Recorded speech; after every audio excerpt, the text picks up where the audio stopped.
Deputation হয়ে আসছে। আমাদের হচ্ছে 14 দফা দাবি আছে। আর সেই দাবির সঙ্গে সঙ্গে আমাদের হচ্ছে সরকারি স্বাস্থ্যকর্মী স্বীকৃতি দিতে হবে, ন্যূনতম বেতন 15,000 টাকা দিতে হবে। আর কর্মরত অবস্থায় কোনো আশাকর্মী মারা গেলে তাকে 5 লক্ষ টাকা দিতে হবে। আর হচ্ছে যে ইনসেনটিভ আমাদের যে বকেয়া 3-4 মাস পড়ে আছে সেগুলো অবিলম্বে দিতে হবে।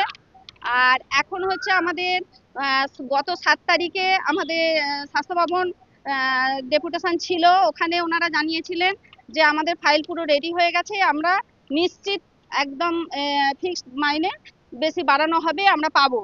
কিন্তু দুই সরকারের বাজেট হয়ে গেল, আমরা কিন্তু তার সেরকম কোনো সুফল পাইনি। যার জন্য আমাদের এই পরপর একদম স্বাস্থ্য কেন্দ্র থেকে পরপর আমাদের ডেপুটেশন চলে আসছে। আমরা 19 তারিখে 19/2 সব আমাদের হচ্ছে সাব সেন্টার ওয়াইজ দিয়ে এসেছি।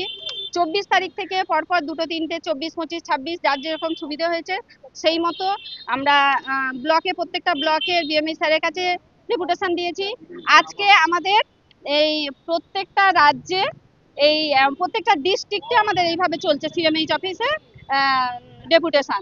এই আমাদের এই একই দাবি, আমাদের দাবি হচ্ছে ওই 15,000 টাকা মাসের ভিতরে আমাদের মেয়েরা আছে ডেপুটেশনের জন্য, ওরা ভিতরে ঢুকেছে। এবার আমাদের হচ্ছে যদি এই দাবি মেনে নেওয়া না হয় তাহলে ভবিষ্যতে আমরা কর্মবিরতিতে যেতে বাধ্য হব। এটা আমাদের ইউনিয়ন যা আমাদের সিদ্ধান্ত নেবে আমরা সেই সিদ্ধান্ত মতো আগাবো। আমার নাম রুমা সাউ।